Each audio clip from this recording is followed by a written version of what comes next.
You're tuned into News Across the Galaxy, where they talk all things LA Galaxy with the Nag Boys. Let's start nagging. What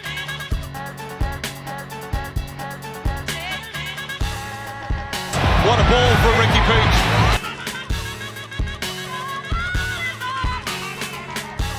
News across the galaxy. Keep on nagging, guys.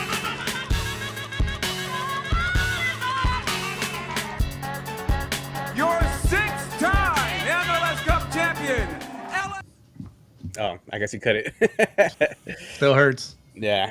Yep. It used to pump me up to hear that intro. Now it's kind of sad. Welcome to News Across the Galaxy, where we talk all things LA Galaxy. I am one of your hosts, Bryant Lois, and tonight joining me, we got Eduardo Campos. How are you doing tonight, sir? Tired. You look tired. Nice jersey, by the way.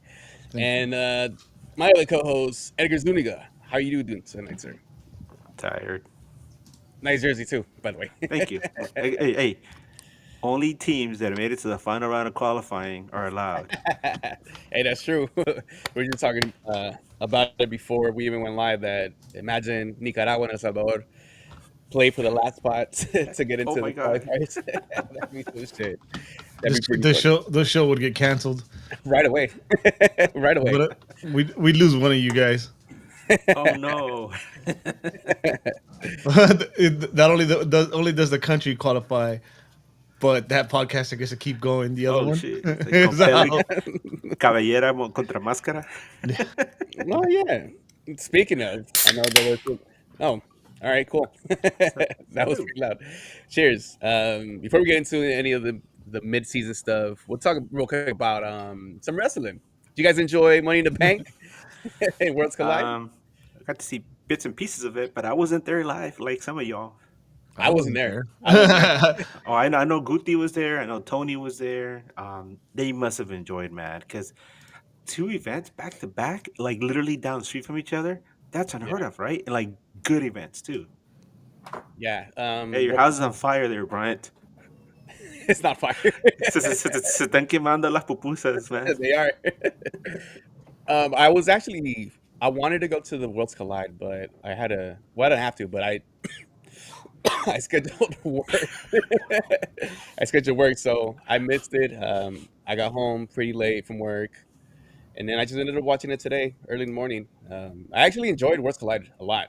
The Chad Gable versus Vikingo was actually pretty good. I didn't think it was going to be that good, and I actually enjoyed it. As far as Money in the Bank, that shit was whatever, dude. Look at Guti complaining about the walk, man. It's like literally like a mile and a half, dude. Chill. I know, it's like right across the street. What do you mean? Yeah, dude. Yeah, I was a little busy, so I seen bits and pieces. But it looked fun. It looked like it was really cool. I'm standing with the rest of the WWE fans. We're getting priced out, so we're Yes. not going to win. Yes. Yeah, I'm not giving into that. Can't justify it, dude. Can't justify it. Well, because I remember when I wanted to get some tickets for Worlds Collide, they were only $50, and then I go to see. Worlds Collide, yeah. Worlds Collide went down pretty low. I mean, I assumed too much wrestling, and it was like early on. Also, I don't think a lot of people knew about that. But And then you see the Money in the Bank prices, you're like, oh, never mind. didn't even think twice. I mean, come on, we've been doing this for a while. We've gotten floor seats for like how much? $90? Yeah, well, I mean, floor seats. No, I mean, the actual ones. When we do the one like we have. Yeah. We have gotten actual ones. You know, we did Money in the Bank at the MGM, whatever it was, and we didn't even pay that. We didn't pay that much, whatever they were charging here in LA. And that was when they switched it to the smaller arena, so they already had a bunch of tickets sold. So, so still fuck AW, but don't go to WWE events until they lower the prices. Yeah, the thing that sucks is there's always going to be somebody that's going to buy that ticket. And That's somebody's in the chat right now. Whoa, look at that. Yeah, it kind of stresses you, and whatever. Speaking about stress, this month is Men's Mental Health Awareness. I know Eddie's a big advocate of this, so I'm gonna give you the floor for this, sir. Oh shit, I wasn't ready for that, but thank you. No, like Brian said, it is Men's Mental Health Mental Health Awareness Month. As many of you know, I've been going through my journey, and I can't stress enough like how important this is. You know, we, especially if you're like Latino, it's not something you talk about all the time, right? So you know, if you're out there and you're having any kind of struggle, just always remember it's okay to not be okay. All right. So don't feel that you have to always like put up this strong front. Uh, always try to reach out, try to talk to people. I'm still, you know, learning. I'm still new in my path, uh, myself, and even I struggle with that sometimes. But just know there's people out there that care about you, that love you, and will always be willing to hear you out, no matter how ridiculous it might sound in your head. You know, because I know sometimes that's one thing. Oh, that's one thing that scares me. But yeah, yeah, like I said, it's an important thing that has been brought into the light more recently, which is great. You know, I really love that that's happening. Right, you guys, I'm sure you guys can relate.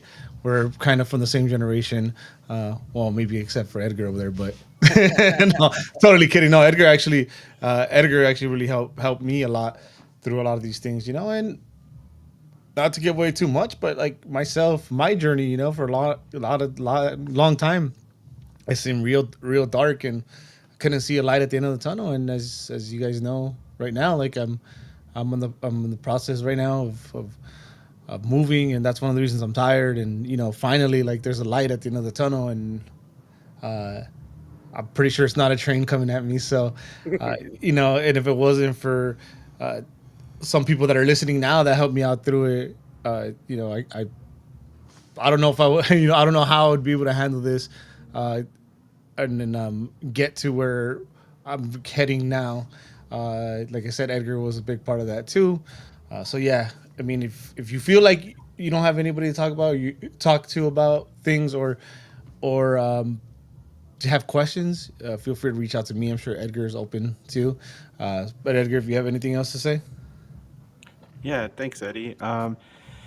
You have no idea how much a kind word does for somebody. A kind word goes a long way to show somebody a little bit of empathy, which is means that you're able to understand how they're feeling and relate to them, and then show some sympathy as well. I think in this world, especially with how everything is magnified, all the negativity, it's really important to focus on taking care of each other.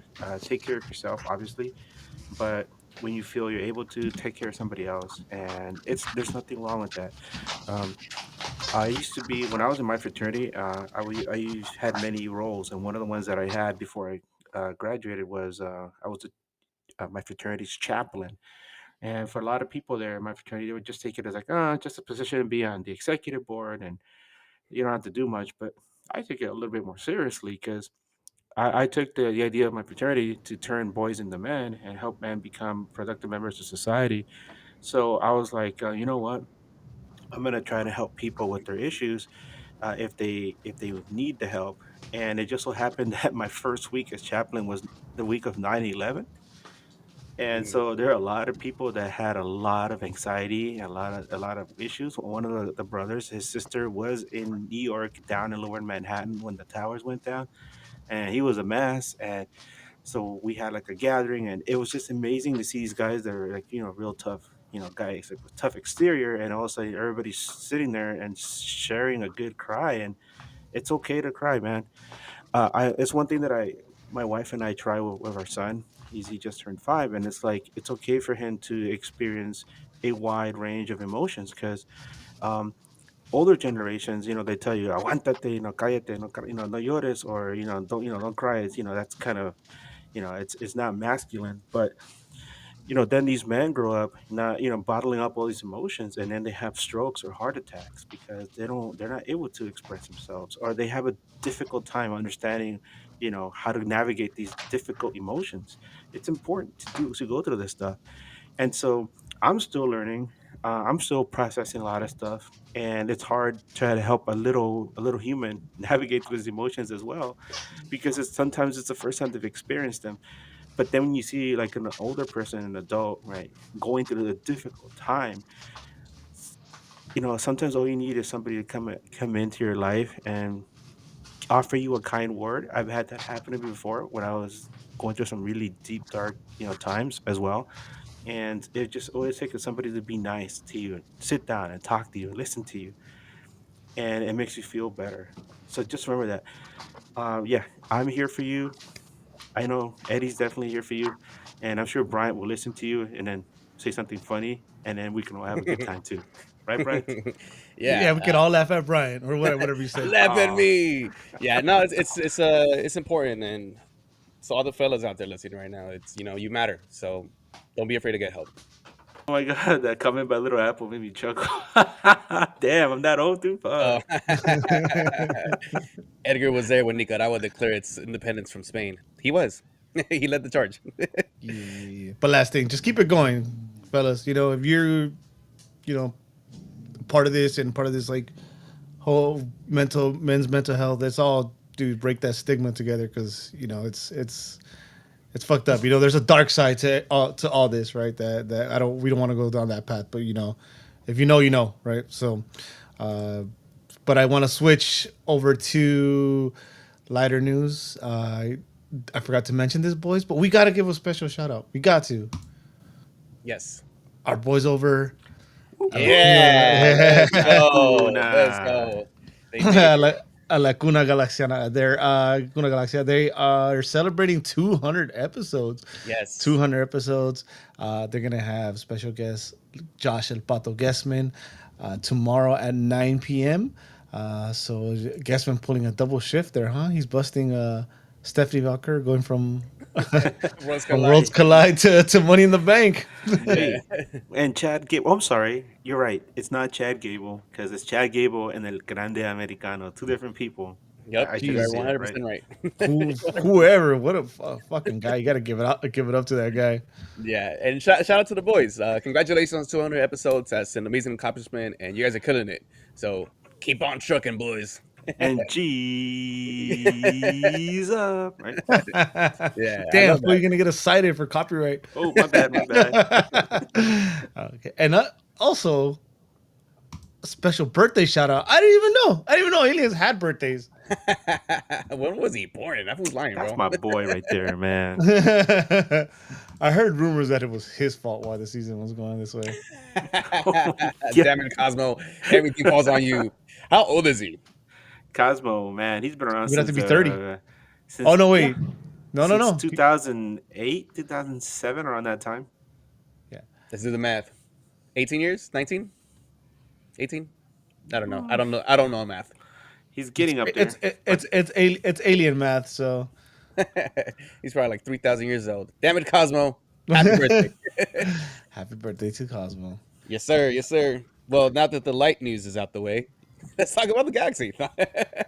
Reel us back in. Oh, my God. Hey, guess what? They didn't lose this weekend. Yes. That's 2 weeks in a row. Let's go, baby. They didn't right. drop any points 2 weeks in a row. Let's go. That's 17 matches in. The LA Galaxy are still at the last in the West. But this is our chance to look at the season, and this is basically midway point. So, boys, a look back at these 17 games. Who wants to start talking shit, Edgar or Eddie? Go, Go Eddie. ahead, Edgar. Go, Eddie. No, go ahead. I'm pulling something up. Go ahead. Okay, Go okay, ahead, okay. Edgar, talk some So, shit. in case you guys missed it, I had like a nice little get together with some of my good friends here. On the midweek show, we had a special episode called the Wooden Spoon Collective, which is something I never thought I'd be talking about back in December, January, when we were still riding that high from MLS Cup. But here we are in in June, and our team is pretty much fighting for that wooden spoon. And we've talked about all the different reasons and excuses and what have you about why the team ended up where it is today. Um, and then you look at what the other teams have to say. We had our buddy Matt Baker from Flyover Footy. They cover St. Louis.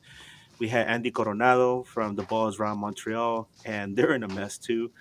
And then we also had the guys. We had Tyler and Henry from Scarps and Spikes. Atlanta is a team that a lot of people were were thinking that they're going to be good, and they spent so much money, and they've been terrible the whole year. But at the very very bottom is LA Galaxy, right?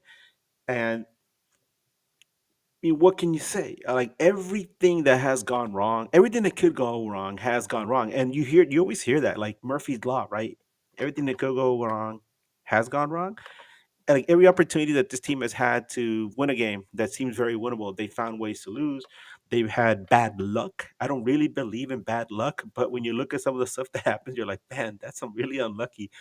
Um, there are opportunities where like a ball can go in, or they have a clear shot on goal, and some way somehow some player team trips, and the ball bounces off his head and it goes out of bounds, or a certain center back accidentally scores a golazo against his own team, and we ended up losing a game where the other team didn't even get a shot. Things like that. It's like you've lost so many different ways. It's like bingo card. You start filling out like, oh my god, we filled out the whole bingo card for the ways Galaxy has lost. So people ask me, hey, do you feel bad at this point? I don't feel bad. I just feel like kind of numb. And somebody on the pod said, "You feel numb." I think it was Andy Coronado from Montreal said, that numb feeling you feel is from that fall, from being champions all the way to the bottom. That impact of falling leaves you numb." And I'm like, you know what? That's a good way to explain it. But I think that what we've seen in the last few weeks, though, like the last 2 3 weeks, is that they're using Nacimiento a lot more. We're seeing Sanabria finally come to form, finally start to make himself familiar with his Galaxy teammates, and he's becoming much more comfortable with that being in that midfield. And I think there's some many positive things to focus on towards the second half of the season. However, before we hit that back nine, they got to address a lot of the issues in the defense, because that remains, after all these years, that still remains the Achilles heels of this team. And of course, the goalkeeping is still atrocious. Uh, People are saying, well, yeah, Edgar, look at Mikovic. He had a clean sheet, man. Let me tell you, when you're in a room, with a bunch of, I'm not gonna say what I have to say, a bunch of ugly people, the one that's just slightly less ugly looks attractive. Okay. And so that's the case with our goalkeepers, man. Our goalkeepers are terrible. And when you have a goalkeeper that, can make, one or two saves in the match, you're like, oh, this guy is awesome. No, he's not. We need better goalkeepers on the team. And those are just some of the issues. But I think up top, things are going to work themselves out. But Galaxy needs to figure out what to do in the defensive half of things, because otherwise, no matter, they can score a lot of goals, but they're going to give up a lot. And damn, that's going to be hard. Eddie? That's me. That is him. Edgar busted the hall pass with the goalies. So. Go for it, man. Oh shit, man! What is there to say? Right? Hold on, let me draw you a picture. So this is the situation right now. Right? It's not pretty. We've been down there. We definitely have, but we've never been this far down this early. Right? It seems almost unreal, and like it's almost like a bad joke. When I look at this, and I think about like the the way the season has started. Um, it's frustrating too, right? Edgar mentioned how we look a little better with Nacimiento, the whole goalie situation, but the Nacimiento thing to me, and sorry about the noise, the pup is like destroying his toy. Shout out to the new puppy, Like, oh yeah, new puppy named Gali, by the way. Yeah, Gali. which is a rescue. Her prison name was Mocha, but as anybody that may know that has followed me long enough, my pups tend to have galaxy related names, except for with Nala. Rest in peace, Nala. But so change her name. I changed her name to Gali, like Galaxy Gali. Something there. Yeah, yeah, Yeah. yeah. There's something there. I you honestly, Chat GPT helped me with it. But yeah, it's a little frustrating, right? Because of the whole Nazi situation. You want to. We're looking for who to blame, where to point fingers, whose fault is it? We can't put it on Vanny because Vanny can't is not out there in the field. The players aren't playing, the injuries, yada yada yada. But then the situation with Nacimiento is very frustrating because what were we starving for was goals, right? Yeah. More than anything, we couldn't create, we couldn't finish, and I was on here already calling Nasi a bust, right? Because he had to be, in my opinion. If you're not able to score goals. You have your number nine on the new number nine on the bench, and you're deciding to bring in Miguel Berry instead. Start Christian Ramirez this whole time, 16 games in, 15 games in, whatever it was. Then in my head, it's like, well, you got to be pretty dumb not to play him if he's a half decent player, considering that you're putting in Miguel Berry in first. Hmm. So that part is like really frustrating. You really let Miguel Berry run out there. I mean, no offense to Miguel Berry, I'm sure he's a great guy, but you really let Miguel Berry run out there and get minutes while we had Nacimiento on the bench that could have been helping us this whole time. He could have gotten accustomed to the team earlier, getting used to the league earlier, but here we are. Not saying that we probably wouldn't have been in a much better situation, but maybe there could have been a draw or two in there. I don't know. It's just a lot of frustration. I feel now looking back now, some of it could have been avoided. Obviously, the mistakes, the bad luck, whatever happened as well. Things we've never seen, right? We've never, obviously, no one here or anybody that's been a Galaxy fan, even since '96, has ever seen a 7-0 thrashing like that. No one has seen a 16 game Winless. winless streak. Nobody's seen. I want to say without even looking back, uh, own goals happen so quickly, like 3 games apart, 2 3 games apart. No one has seen the Galaxy or any MLS team for that matter lose to a team that had no shots on target. Right? Yeah. That shit is wild, bro. Wild. It's just a weird and frustrating season so far. I don't know. I mean, I'm sure we'll talk about it a little later. I don't know if things are going to get much better or going to look any better in the next 17 games. But for right now, at least we won 6, right? So that's exactly what I was going to get into because I was producing the show, the midweek show with Edgar had the Wooden Spoon Collective, and they were basically the other podcasters were basically asked the same thing. Would you guys take a championship if it meant that the season following you were going to be this bad? And for the majority of the part, there's a lot of fans that would say yes to that, and we were one of them. I mean, there was that 10-year drought where the LA Galaxy didn't win anything. They didn't look good at all, and then we end up winning in a rebuild year. It's it's just that the soccer gods didn't want us to keep winning, basically. And on top of that, the LA Galaxy fans and in general, we're spoiled. We want to see them win every time, and it's this season just hasn't turned out to be like that. Another thing that you mentioned coaching. The Edgar had a midweek show with a guy from New York. His name slips my mind, Bob, Bob Ventimiglia. and he said something that stuck with me that in order for Vanny to be successful, everything has to go right. And this season, he hasn't made any adjustments. He's had the same lineups, and it's the players that he puts out there that they haven't responded well at all. And so little things like that, just what we've seen from Vanny and from this team, it just keeps building. And then this year, it just hasn't really gone our way.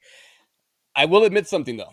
There is something that I might have done in the off season that could have caused us this bad luck. So there was this one time that I seen the trophy, and when you win it, you aren't supposed to touch it, right? No, you are. You're allowed to. You are allowed to. Yes, it's a hockey thing where in the NHL, if your team has never won the Stanley Cup, you're not allowed to like touch the cup. You can look at it, you can hover your hand over it, like you're some kind of weird incel, but you can't touch it, right? And I remember when the LA Kings had the 2000 All Star game here in LA at the convention center, they had like a big All Star exhibition, and I went, and they had the Stanley Cup there, and you could walk up and touch it, whatever. And I remember like being such a freaking NHL nerd, I'm more like walk up to it, I'm like, yeah, I did the hovering. No, I didn't even get. I didn't even do the hovering hand. I just got near it, my folded arms, and just looked at it. And that's it. And then, but once the Kings won the Stanley Cup in 2012, I actually went up to it and I hugged it and I kissed it and it felt good. You're like, yeah, this is ours, right? Um, I don't know how it is in MLS, but you're allowed to. It's ours. You can do whatever the heck you want with the cup, All right? right, because I ended up touching it and I wasn't supposed to It's because I thought before you win it. You got to win it first, man. because I thought it was a replica. So I moved it around, and then I was like, "No, that's the actual cup. Don't touch it." I was like, "Oh fuck!" And so it's been in the back of my head, like, "Damn, this is my fault for touching the cup, and these people are having like the worst year ever." So I'm glad it's not my fault. It's all Oh, your guys' fault. also, don't flatter yourself. That's only for the people that are playing and coaches. All right, The cool. fans don't.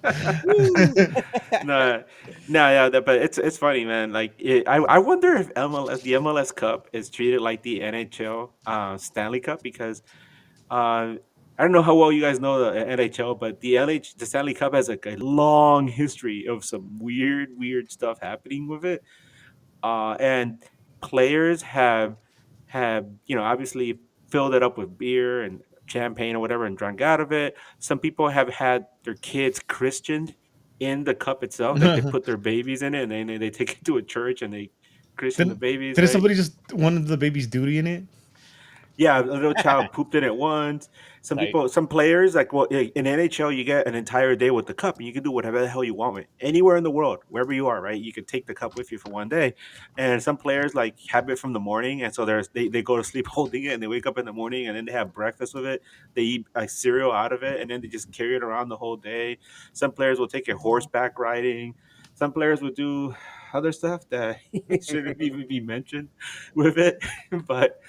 Yeah, man, and I wonder, does the same thing happen with the MLS Cup? Like, have people done stuff to that cup that we're not supposed to know? Like, what We'll are have those stains? to ask, huh? How did they get how did they get those scratches on its knees? Oh wait, never mind.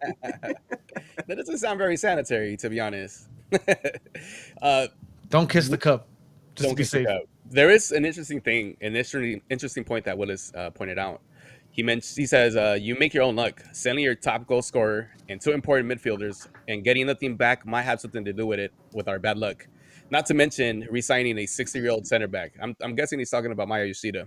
Um, yeah, that does have a lot to do with it. I mean, you lost one of your better center midfielders in Mark Delgado, who his work, we're missing it right now. And then Dejan Joveljic, of course, who was our number 9, and we haven't been able to replace those goals at all. So it does have to do with that, a lot of it. But then again, that's MLS roster rules, which we're not really fans of. So you're muted, sir. Well, You're I'm just muted. nodding. Eddie, you're muted, Eddie. Sorry, mate. Fucking hell. I was damn. I forgot what I was gonna say. I went on a rant. It was like the best rant ever. Now nobody ever gets to hear it. No, No. Anyways, we talked about this a little bit, right? How far up do you point that finger, right? Like, how much of this blame does Will Coons take? Everybody loves Will Coons. Everybody like fell in love with him after the magical season he gave us, right? But we've brought up the whole comparison to previous winners and staying relevant and consistent, in the conversation for MLS Cup. And obviously, we make history. We're on the wrong side of history with that. And I don't remember there being such a downfall with at least a hint of like, oh, these are the defending champs. And you couldn't tell anybody that's never seen us play that these are the defending champs. I got tired of the whole kneecapping and winning the championship, how much it hurt us, and salary cap. I always think back to like we're literally have our backs against the walls. This team is done. Like they don't have money. This is the best team you put together. Yeah. With all that, right? To me, you gotta start like pointing fingers, like, "Hey, Will and friends, what are you guys doing? You put us in the I got to hear from his mouth, put us in the best situation to make a run at the CONCACAF Champions Cup. And we only beat a Sunday League team. That's the best we were able to do. So I don't know, man. I don't because you mentioned the salary cap thing. I don't buy that anymore. I'm way beyond that now. It's kind of like I'm not saying fire Kuntz or anything like that, but No, I get you, but let's see. So they ended up trying to replace Mark Delgado with Lucas Sanabria, yeah, and he got injured early. He wasn't able to get his proper form. He got injured, and now that he's coming back, he's barely starting to get into some type of form. The forward that you try to replace, Christian Ramirez, doesn't, he hasn't been what we thought. Because in the beginning of the season, we had mentioned, well, I had thought that this guy was going to have at least 10 goals yeah. for the season, and he only has 4 right now, and that's 17 games in already. So it's like what is mentioned: 50 Coons, 50 Vanny. You got to put some of this blame too on the players. Whatever players you have on the pitch, you got to be able to go out there and perform. You guys are professionals at the end of the day. I also want to mention that I don't disagree uh, with letting those players move on. Right, Mark Delgado was looking for a payday. We weren't able to give it to him. Brugman, Brugman is he gave us the best he was ever going to give us, so that's fine. Dayan, he wanted DP money. How were we going to give it to him? Yeah. Deserved or not, we didn't have a way to give it to him. So as far as like the decision of letting them go, I don't have any issues with that. It's just what we did to to make up for it is it's where it becomes interesting. Well, one of the things that I do like about the quote unquote replacements is that they're young. Lucas Sanabria is a young player. Uh, Nascimento is a young player. So these are players that could develop into the players that the LA Galaxy need, and for Vandy's system to work. So hopefully, later down the line it works, but right now it hasn't been working. It's been a very, very sad season for all of us. And with that said, let's get into some best and most. What is it? But Best and most disappointing. Um, Edgar, let's start with you. Who has been the best player in the LA Galaxy? Who has been the most disappointing? Damn. Halfway through the season. The for Yeah. one best of those, player? for one of those is hard to answer, and then for the other one, you have multiple answers. Yeah. Yeah. Best player. Gee. I I don't I don't know. I guess definitely nobody up top. The midfield's real sketch. Damn. Um, I'm gonna go with somebody who's real steady. Who we very rarely does he like mess up to the point where we call him out. And I'm gonna say John the Rock Nelson. I feel you know what he's gonna give you, and he goes out there and he does exactly that. He's very reliable. He's had a few, he's had maybe one or two games where you're like, oh my god, this guy didn't have his Wheaties this morning, or he just doesn't have it. But more often than not, you know what to expect from John Nelson. I still feel that St. Louis really messed up and letting him go because he's obviously a good player. He's not elite, in MLS, but he's definitely one of those top tier players that is reliable, and that's what you want more from. That's what you really want from a wing back. He's more defensive minded, but obviously, Galaxy is lucky because they have Julian Aude who can, come in if Galaxy needs a little bit of more offensive surge. But what else can you ask from Johnny Nelson? I mean, his buddies call him Nelly. We call him The Rock. I mean, he's just a great player. As far as like the most disappointing, um, most disappointing, I would say like Christian Ramirez. But in chatting with people, with podcasters that have had him before, like he was in LAFC for a bit, and when we had Ivan on, he said he wasn't that good with LAFC either. He was always slow, and he slowed down their offense. And it just so happens that he has to be in the correct um, offensive scheme. Like it won't work with Galaxy because Galaxy is all about attack, speed on the wings, right? And then having a target in the middle that can either distract the defense so that the wingers can cause some chaos, or he can be a target for a pass into the box. And Christian Ramirez just ain't cutting it. He fits more in with like a team that builds up slowly, across the middle and then moves up in the middle, and we don't do that. So he's just not a good fit with LA Galaxy. Maybe him, but I think the biggest is, oh yeah, I can give you one. The biggest disappointment for me this entire season has been Carlos Emiro Garces. I felt like at the beginning, at the end of last season, I was telling people this guy is one of the best center backs in all of MLS. This guy's amazing. I was singing his praises, and then we head into 2025, and we start seeing diminishing returns. Yeah, I felt like he got worse and worse and worse, and then Vanny called him out, and then he got really bad. Uh, and he's kind of had like a rebound recently, but he's still not as reliable as he was last year, and that's been a huge disappointment for me.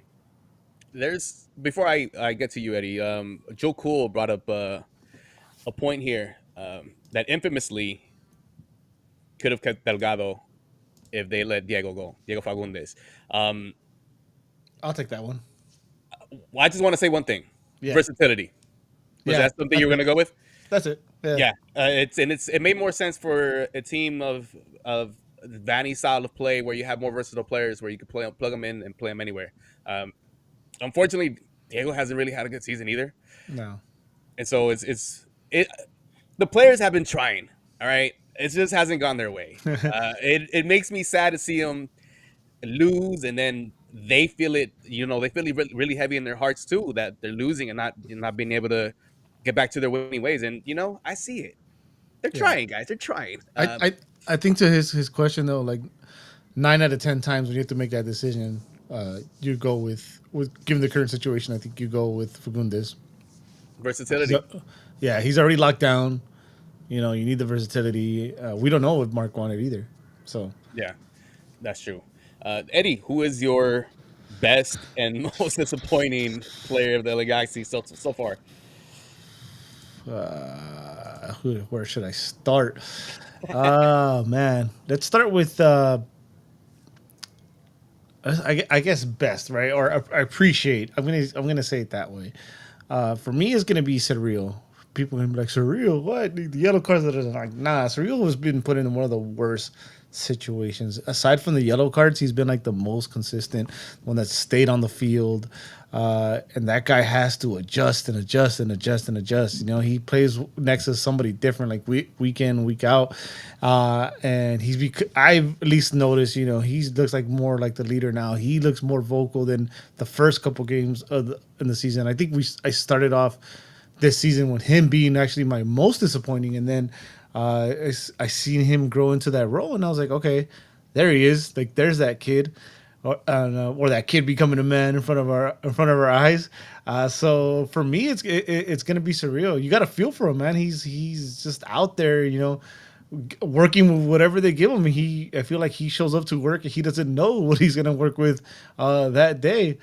So yeah, surreal for me, and especially how young he is, and having to adjust. You know, it's that's a guy that we got to lock down as long as he stays in the league, or at least till those legs give out. Yeah. As long as he doesn't want DP money. But yeah, surreal's definitely for me this year been I guess the one I can appreciate the most. Like I said, I'll use that. And disappointing, I'm gonna go a different route. You know, I like the Garces one. The Garces is a really really good one, but I'm gonna go with McCarthy. I'm like, McCarthy. Why McCarthy? It's the whole goalie situation, right?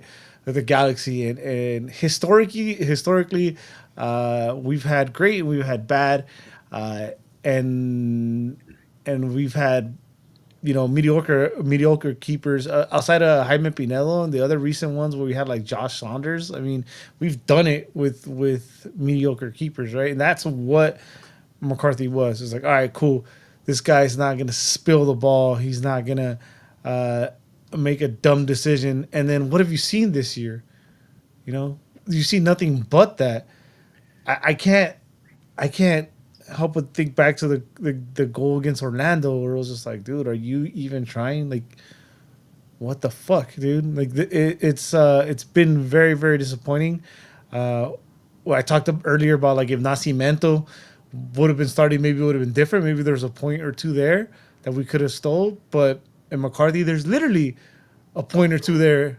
You know, we could have stole or kept. I shouldn't even say still. We gave away points because of McCarthy. So for me, McCarthy's been the most disappointing. I don't want to say I had the highest hopes from him, but again, the way the season's going, last thing you needed was a guy that was going to gift uh, these team points, right? Between McCarthy and Garces, we would have been first in the West, huh?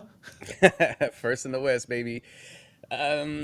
Let's see. For me, I think the two Last year. players. I think the two players that you guys mentioned are probably the ones that do stick out as the appreciated players. So, Nelson or Serio. For the one that's been most disappointing for me has been Gabriel Peck. He is your DP player. Last season, when Ricky Puig was out, he was the one that took charge, and he looked like the MVP of the league. Not only that, he was scoring goals and taking on everybody one on one, being able to get into space and create for himself. This season, it just hasn't been that, and he looks very out of it. I know Eddie had mentioned off air. I think at what I don't know when it was that he's going through some personal stuff, and that might be the reason why he hasn't been all there with his head. But at the end of the day, you're a professional soccer player. You're getting paid to play the sport, and he doesn't look like the DP this season. But like I said, these players are trying. They are trying. It's just it's just one of those seasons, dude, and we can't really make any type of excuse for this team. To be honest, it's just been rough for us. Meow meow. Let's see. What's the next topic? I got, Hemos oh, juntos. I got a question for you guys. Yeah. I didn't put it on there, but what about like, do you have a memorable moment of the season? This Like, huh? this season, Yeah, this year, this season, like, memorable as in a good memory or a bad memory? Because the bad well, memory is that what, 7-0 ass whipping that we took. The good memory is the first win that we got against RSL, and I think that's probably the only highlight that I have of this season. The week in, week out, the LA Galaxy say they show up to work and they don't, and those are the only two that stand out to me. What about Hmm. you, Edgar? Uh, I'm not sure. Well, like I said, the season's been a mess, but I think some memorable moments have been meeting and hanging out with some visiting supporters that have been really cool. Um, we got to meet some visiting St. Louis fans. They're really cool. We hung out with them in the Lars area. Same thing with some Orlando City supporters. They're really nice too. We got to hang out with them. Um, and then obviously a couple weeks ago, Saz came through. He supports San Jose, and I got to meet him, so that was really nice. Um, and then of course just being with all the Galaxy, family, friends. That's always nice. It's always a treat. Um, so if there's in a season that's been awful, that's always the silver lining. It's always a blessing to have all these wonderful people there that that we're all in it together. And But we doesn't mean we can't still have fun at the stadium. So that way, when we leave, you can shrug your shoulders and be like, "Damn, we suck," but at least that tailgate was off the charts, and everybody was cool as hell. So yeah, that's the most memorable thing for me this season. What about you, Eddie? Most memorable. It could be bad or good. I think this can be both. The ring giveaway. Yeah, Oh my god, the ring giveaway, right. huh? It qualifies as both. Good for me, bad if you don't have one. Damn it! I gotta Yeah, go I get mine. mean, it was cool. They didn't cheap out, right? This was obviously nobody knew how the season was gonna go. We've gotten other rings in the past. I got them right here. But look at these. Look at these. Look at these. Hold on, I got my And Thor then hat right here. but I then mean this my fucking big old mamma jamma comes out. Look at that comparison. It was a very nice surprise. We all saw pictures of it before, and then when I actually got it, and the box almost broke my back because it was so heavy. And yeah, it's dope. It was a dope giveaway. I love my ring. it's crazy. It's like bigger than the one the players got. The one the players got, it looks like something you could wear. This thing, it looks like a weapon, dude. It's like you can Nah, like. it's because son hombres. It looks bigger than us. I mean, look at the look. I showed the guys in the Win Swoop Collective. Like you go from this, right? which is nice, and then you go to this monstrosity. Yeah, it did shock me how big it was. It kept slipping out of my finger. My little kid hands. Well, this is the part where we get everybody's hopes up. Second half of the season, some bold predictions. Yeah, who yeah, who says we need to Let's get give people's people hopes hope. up? Let's give people some hope. yeah. Edgar, second half of the season, 17 games left or so. What is your bold prediction for the LA Galaxy to finish off this season? Well, 17 and change because we got Leagues Cup And change, yes. and Campeones Cup. Uh, as far as trying to get some silverware, we can forget about MLS Cup. Definitely forget about Supporter Shield, right? Supporter Shield? Don't No. talk. Leagues Cup is on here after if you're gonna mention Leagues Cup. This is just the MLS season prediction, Okay. I'm just saying, as far as like silverware. Um, or Damn. woodenware. Yeah, we could go for some woodenware, right? Go to IKEA. Get a nice, little spoon, display there. So you could, display your nice little spoon. But as far as the rest of the MLS season, I would be content if LA Galaxy at least won half of the games that they have left, maybe 2/3 of them. If I'm not doing the math right, I mean it's 17, 2/3 out of 17. I don't know, but at least they're showing signs of life as far as being much more one dimensional that they've been so far, where they just lose every which way possible. Um, opposing teams come in having had issues, and then they play against LA Galaxy, and then suddenly they're doing better, right? With the exception of Kansas City and St. Louis, who are absolute mess right now. But I'm just hoping that they get a few more wins, so that way when we look back at the season, we could look at the first half and say, "Eesh, that was horrible." But Yeah. then you look at the overall picture, and you're like, they did well enough to rebound and not be the absolute worst Galaxy team in history. Which up until this point, it doesn't matter to me how well they come in and play, and they still lose, right? But how well they play, at the end of the day, the bottom line is they're the worst Galaxy team ever. That's just how it is.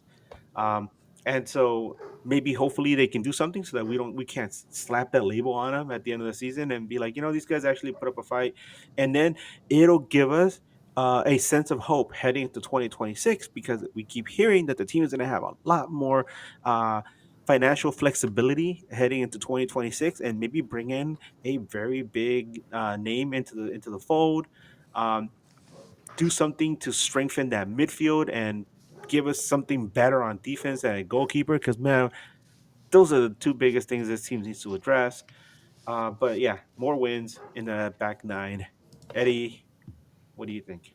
So I didn't realize this had to be a positive thing, but all right. So I'll take a crack at it.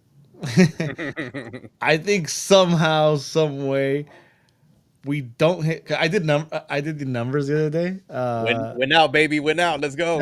Oh, that'd be nice, right? I did the numbers that one day when I think the last home game we lost, and I had sent it to you guys. It's like based on like season's uh last season's playoff race. We needed to win like 89% of the games. Like we had to average like 2.0 something points per game, but now it's lower, right? Now we won one, so like the points per game at least is lower. That's based on again last year. So I guess my bold prediction is like that's not what it's going to take to make the playoffs. I think I'll say that the teams above us are all going to stumble, and we're going to make it to the playoffs with like 15 points or some shit. Watch. I want to buy into that because Don't. seeing how the LA Galaxy one of the things about that last match against RSL when the LA Galaxy won, just a sigh of relief of everybody in the stands. I was happy for that win, but on top of that, how the players felt. So maybe they can carry some of this momentum into like I mentioned, the back nine, right? And maybe we do get into that playoff spot. Maybe we do sneak in there. Maybe we get the first round win. Um, Very hopeful for me to think something like that, especially seeing how these guys have started the season. But I want to be hopeful. I want to have something to look forward to going to the stadium week in and week out. I want to have that hope, and I hope that my hope translates to the players and that they feel it on the pitch. So for me, it's going to be winning out from here on out. We're not going to drop a game. We're gonna win and tie from here on out and sneak into the playoffs. Let's go, baby. Oh man, hey, bring up that table again, the one that has like the whole West. Yeah, Man, let's I bring mean, up the I'll give table. you Hey, guys get the because tables. there you go, man. So let's look at what's going on here. Okay, St. Louis, they've only won 2 of the last 14 games. They're an absolute mess. They have a new manager. They got rid of Jim Curtin, who is now doing great things with Philly. And from our conversation with Matt Baker, he said that their new manager, he's just trying to implement a system that's so rigid it doesn't really work with their players, and it's just not going the right way for them. So they're struggling.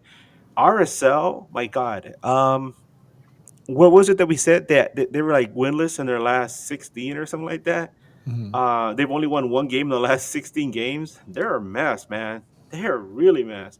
Sporting Kansas City, they're still trying to figure out if they're going up or down, but they're not in any position. Dallas is an enigma because Galaxy has a bad record against them, and then there's Houston, and then there's Colorado, and Colorado is a team that we're going to face on the 25th of this month.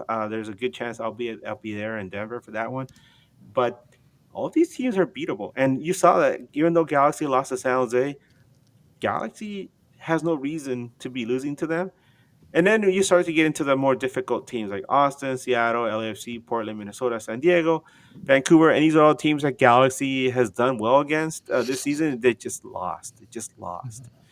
But all the teams at the bottom, they all have their issues. And so if Resurgent Galaxy wants to climb up that table, like some kind of like eldritch beast from like the undead, go for it. Go completely black metal, like some kind of undead demon, and just start crawling up there and dragging people down.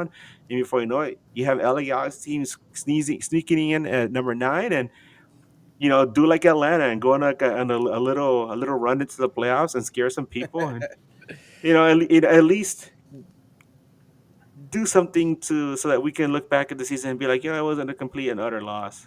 Well, let's do some crazy math. We are only 15 points away from the ninth spot, which means Colorado, Yay! Houston, FC Dallas, Sporting, Real Salt Lake, and St. Louis have to lose 5 in a row, and we have to win five in a row for us to get into the ninth spot. There we go. It's We're in the it's playoffs. Let's go, baby. it's probably impossible because they probably play each other. But um, no, it's in a row, right? In a row, like.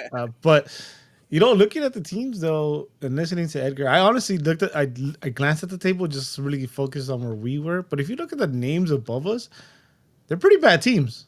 Yeah. Those are pretty bad teams. We had to take care of business, and obviously, I think everything else would take care of itself because of how bad they are.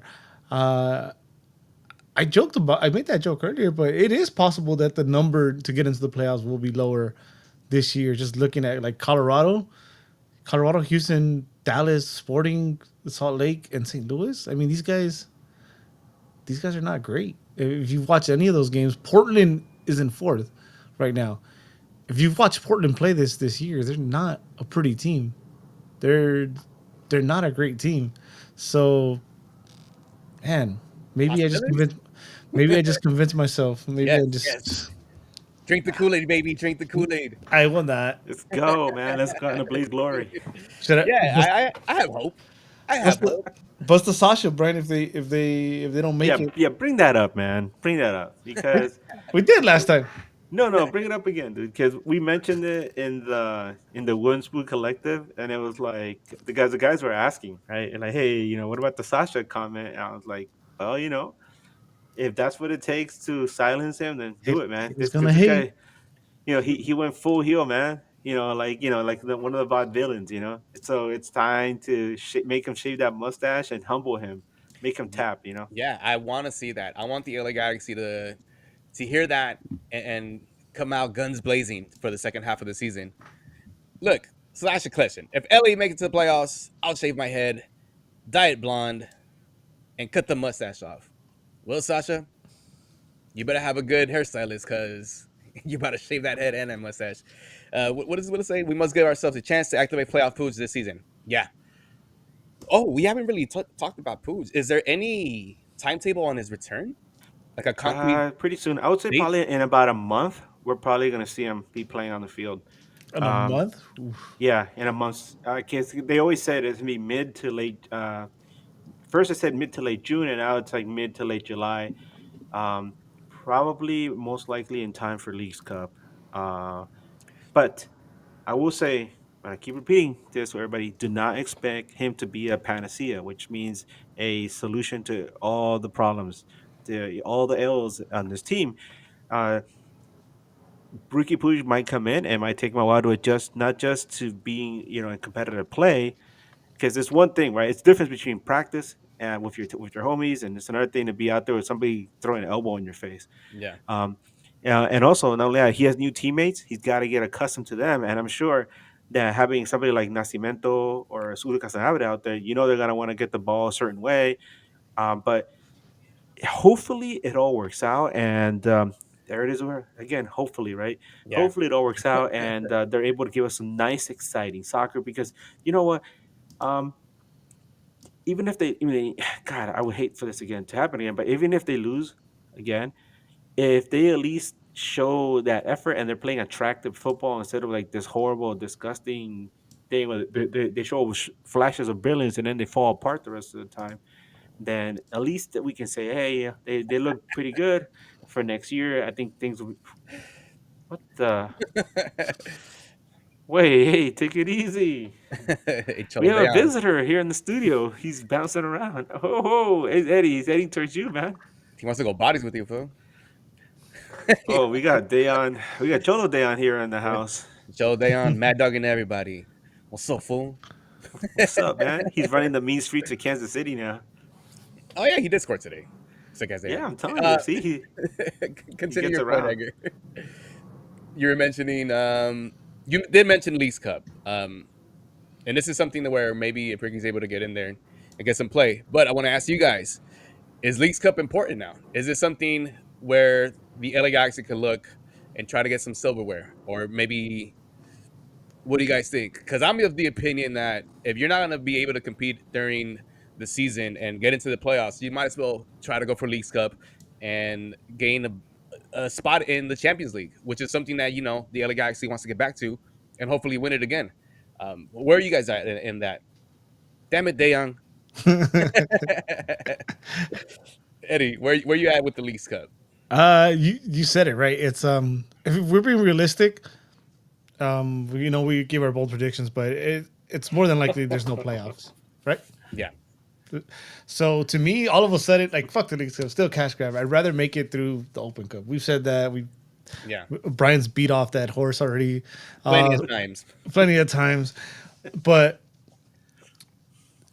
if this gives us an opportunity and we supposedly really do have all that salary cap for next season, then fuck you, go for it.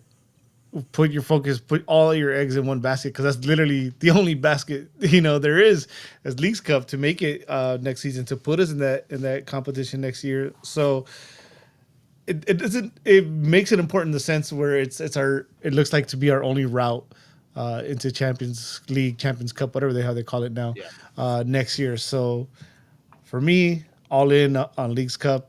I hate to say it. But yeah, still selling my tickets for it. So if anybody's looking for tickets, I've been looking for tickets. Dayon's looking for tickets. Edgar, what do you think about Leagues Cup? Are you all in or fuck Well, Leagues Cup? Dan was trying to scalp some tickets to me right now. Say, yo, homie, I got some tickets for you up in the berm. But he said it like very quietly. Oof, what the hell is he doing in the corner there? He's gonna sneak up on you. Um, yeah, obviously, I'm all in. Whoa, hey, what you doing there?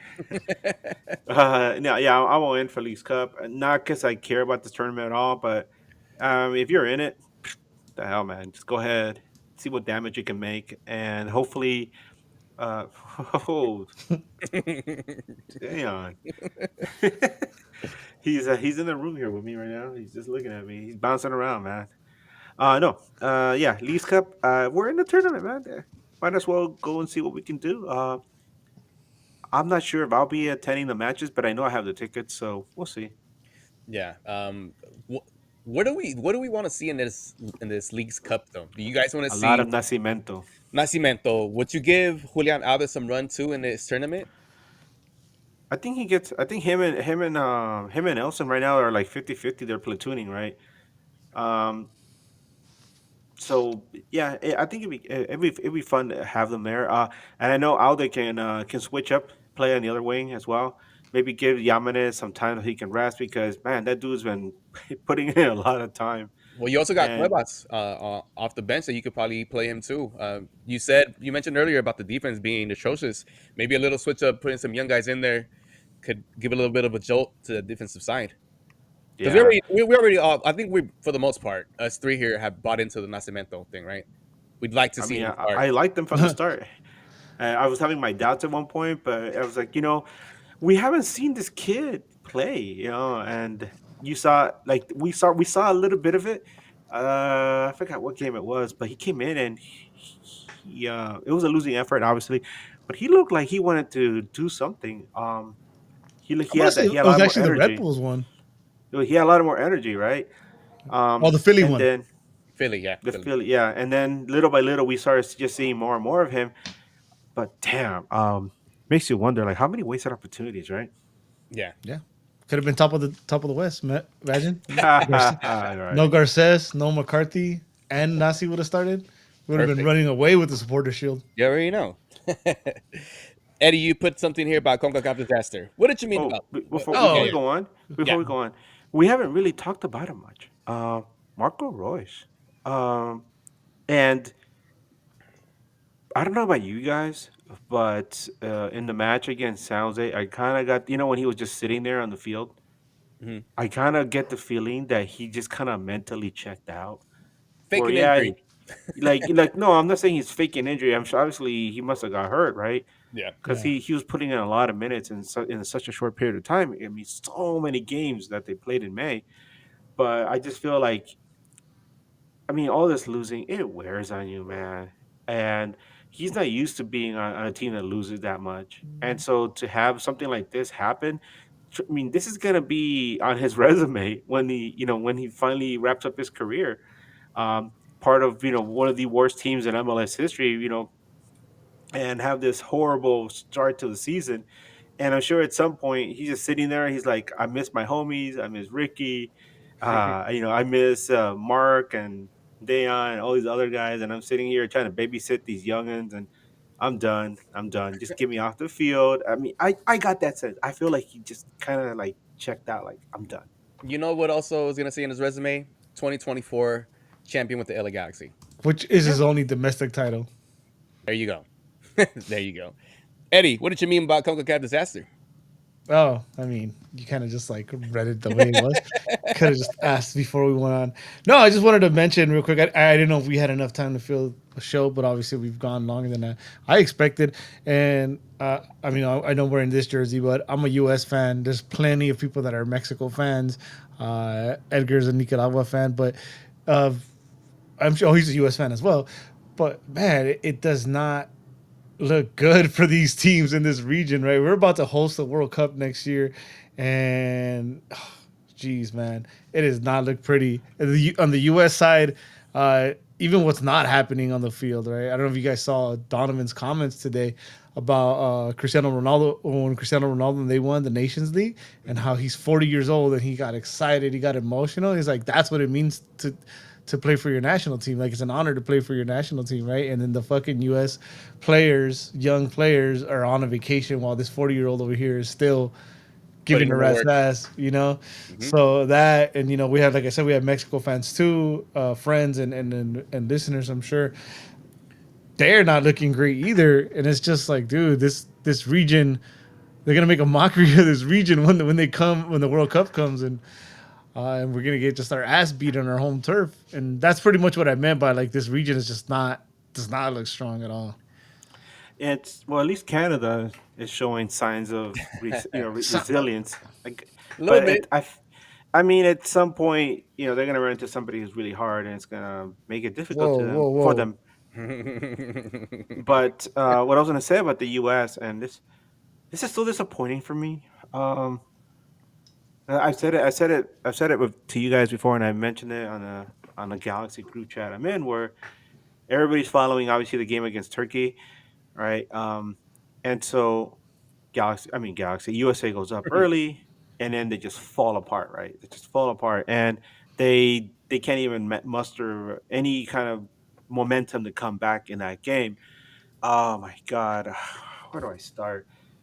Uh I grew up being a big Dodgers fan and 49ers and other sports here in the US, but uh when I first started like really following the US national team was like in the late 80s, in that run to World Cup 90. And so I remember being really excited and curious about them being in World Cup 90. And then when World Cup 94 was coming here, I was like all in. And just seeing how that team went from being a team that was like a doormat pretty much on the world stage to being plucky underdogs and just constant like fighting for relevance, and not just in the regional current tournaments but on the world stage, that made it kind of resonated with me. And I loved the US national team. I love their grit. I love the personalities. I got to meet some of them when I was covering US soccer back in the mid to late 90s. And I loved the attitude that these players had, and that never say die attitude, their grit, the kind of pride that they had in the national team. And then you saw what they did in 2002, where they went really far, and then in 2006 they stumbled, but they came back in 2010. And we've seen that it's a team that's always on the verge of something bigger. And one of the biggest things about this team that's always been a defining factor is they might not have the most skilled players, but they have all this determination and grit. And you look at what the teams that we've had in the last over the last decade or so, and it's like the U.S. men's national team went corporate or something. Like you go from like big monster Kane into corporate Kane. If you follow WWE, you know what I'm talking about. And it's like a very polished, very sanitized, uh, almost emasculated thing that I do not really I can't really connect with this team. Like, I like Tyler Adams. He's like one of the maybe two or three players that I really admire on this national team. But then the rest of the guys, it's like they all have their own lives and their own personalities, and they're doing their own thing. And the national team comes like secondary or even tertiary to them, when it should be like you're working your ass off in your club team, but ultimately the goal is to be strong on that stage, so that when you come together with the national team, you can make that national team a strong thing and something to be proud of, not just for yourself but for the entire country, which is something we really need right now. We need something that unites everybody. And in that chat I was in, somebody said we were talking about that 2002 World Cup team, and we were like, wow, what? It was so cool. It was such a nice. It was the halcyon days, I guess you could say, right? And it was so cool because everybody was united. It was like post 9/11, and everybody was all in on the national team. And it was like, man, I really missed that. Really, really missed that when, there were no politics. It was just like, we're all in on this national team and we love, cheering for the US. And you look at it now, and it's like a splinter team. And what a what a mirror image of what we have on the national scale right now, as far as like what's going on socially and politically. Is that a fair thing to say, guys? Um, I would think so, right? And we are going to get into a little bit of political stuff right now, with everything that's going on in LA. But yeah, with the national team, it's just I think Alexis Lalas had his criticisms are valid for this national team, and I've heard Landon and Timmy Howard talk about this too. That when they were playing, they played for the jersey and for the country, like they wanted to be there. It doesn't seem like it with these guys, and I don't know if it comes down to coaching or the players, but it hasn't clicked. And you would think that the with the U.S. players playing where they are, you would think that this team would be far and above about everybody else here in the CONCACAF region, and it doesn't really seem like that. So it's kind of disappointing to see the U.S. fail, I guess, in what they have right now. Um, Eddie, this last this last topic, everything that's going on in LA, the ICE movement, the I just needed protests. to say it like that. No, no, definitely. We wanted to make sure we acknowledge it because it's hard to not notice what's going on around us here in LA. If you play close attention, or not even too close, because I'm pretty sure it's happening in a lot of people's backyards.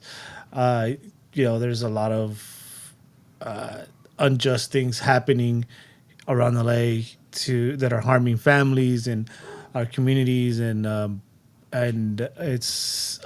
not one for violence. That's for damn sure. But I also it's hard for me and everybody else here, especially because we have ties in our history, our backgrounds have ties to what's going on now.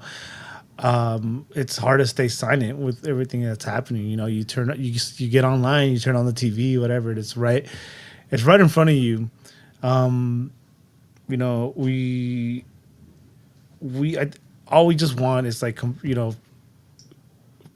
people to be compassionate and some fairness, and it's anything but that, right? At the same time, I do want to say, like, it's fine to voice yourself, get out there, protect our people and our communities, but also don't be baited and give them what they want, right? They don't let them draw the picture of us rioting and looting and doing things like that, right? Where keep in mind, yes, they are coming into our neighborhoods, and they're causing this. So let's keep it that way, and let's force the news and media outlets to report it that way. Don't give them something else. Don't give them something else, right?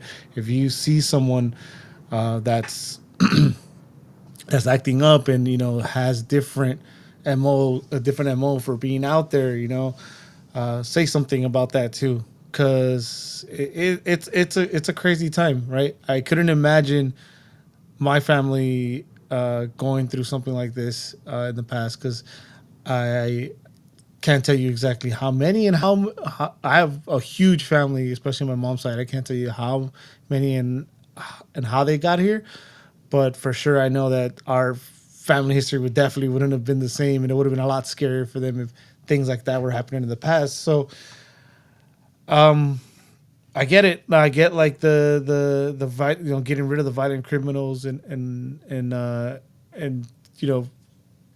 getting them out of here for that. But that's not what's happening, right? They're going in, like I said, they're going into places of work. They've gone into construction sites, restaurants downtown the other day. So Schools, elementary schools. schools, yeah, they're waiting games, right? Yeah. Nashville. It's just sad, man. It's sad, and there's I don't know. It's like it's a powdered keg. It feels like there's a lot of tension, and something. Well, it's already kind of blown up, and it feels like there's even more. Now the National Guard is out, so I just hope everyone stays safe. Yeah. Be Majorly. smart, as be as loud as you want to be, but also be careful. Edgar, I don't know if you wanted to say something else.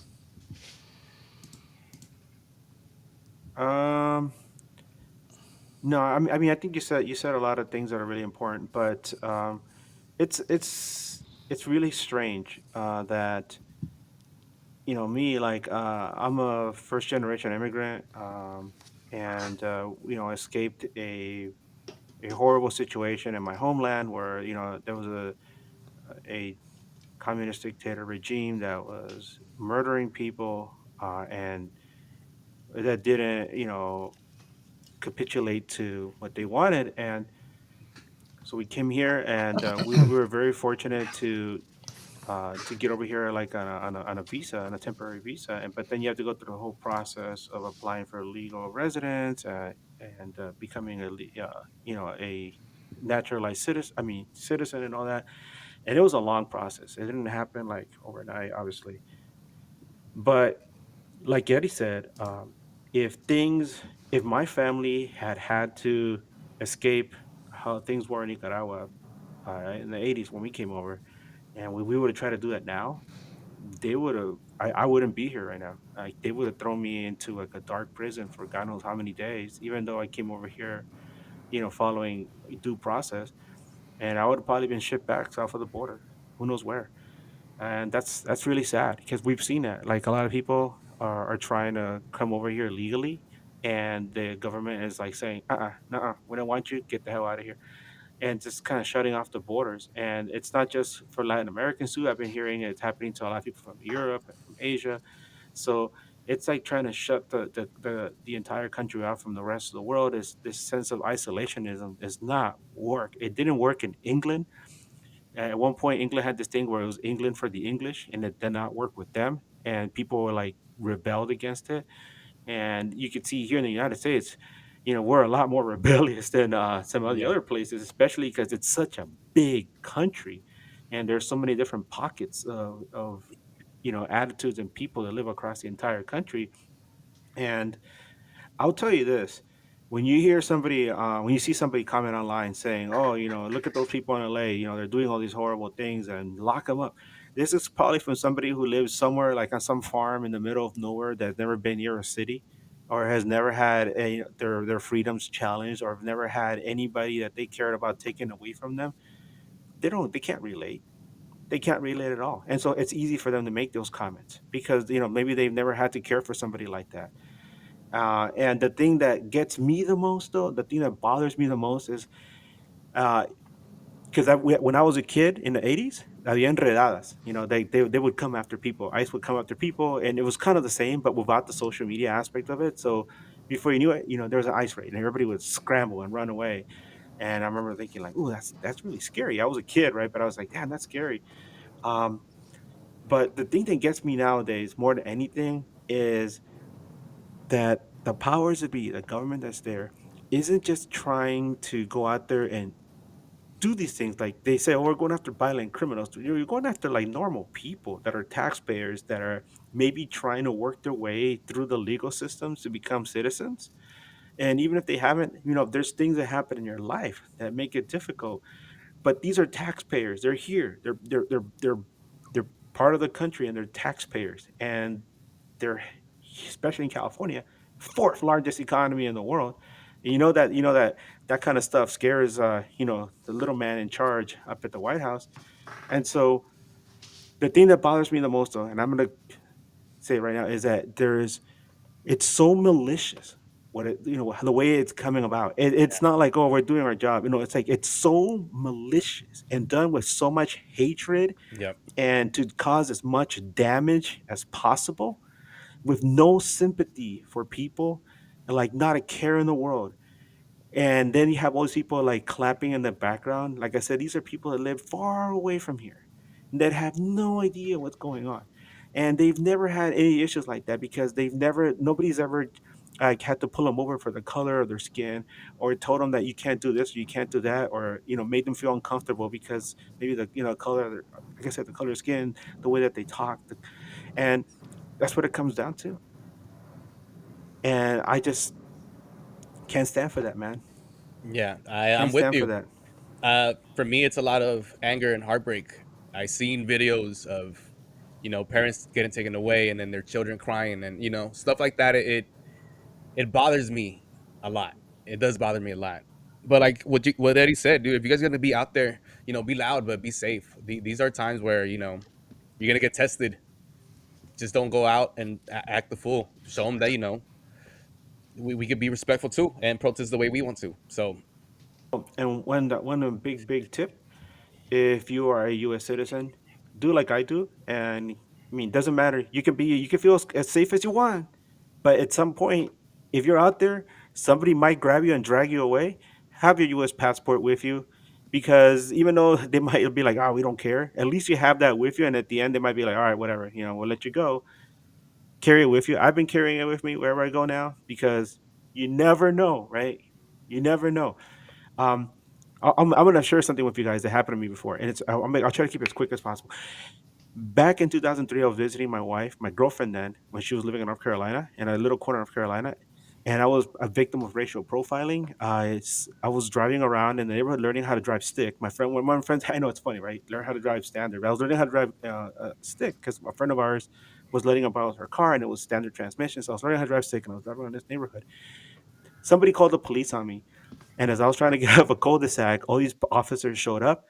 They rolled up on me. They pulled me out at gunpoint, slammed me on the hood of a car, took my wallet, ran it, and and this is me nerdy ass Edgar wearing a fraternity sweater with broken glasses that had like a broken leg, and I know I look really nerdy, and they said I fit the description of a gangster from El Sereno gang who was down there like breaking into homes. And I was like, "Are you kidding me?" They even asked me, "Do you know where Sereno is?" I'm like, "I think it's a neighborhood back in LA." And like, "Have you heard of El Sereno gang?" No. And in the end, what are they gonna find on me? Nothing. Might have a clean record, right? And then they give me back my wallet. They tell me, "Hey, we're sorry about this, but don't ever come back to this neighborhood." I'm like, "What the hell?" My girlfriend's staying right up the around the corner, but they're like, "Don't come back here." I'm like, 2003. I can't imagine what they would do to me, all these years later. So, got to be careful, man. Got to be Yeah. careful. Yeah. Yeah. Well, lads, I think we've gone on long enough. Anything else before we get out of here? Let's go out on a positive note, man.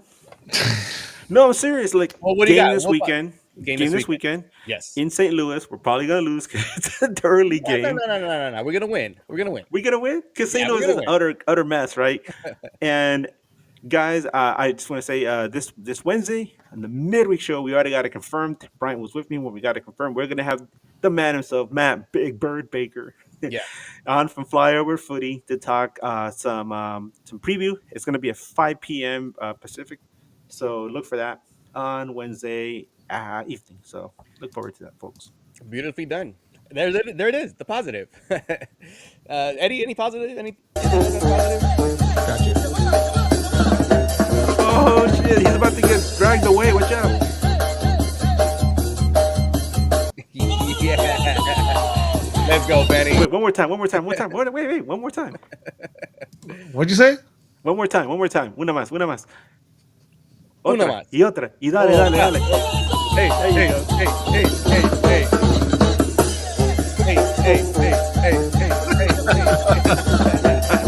Yeah. Wait, where did Charlotte Dayon go? Bring He's the out. fellow there. Where can the people find you, Edgar? You guys can find me on Twitter, Blue Sky, and Instagram as Edgar Nags. Like I always say, I always have like different stuff on Instagram, so check it out. Eddie, where can the people find you? You can't, right? You can find me on Instagram and Twitter as Bryant Nags. And that does it for us on this Sunday where the LA Galaxy didn't lose, so we're happy with that. And that does it from us here at News Across the Galaxy. From Edgar, Eddie, and myself, Bryant, we're out of here. And as always, keep on nagging. Hey, Wu-Tang hey, hey, for hey, life. hey, Keep on nagging. hey.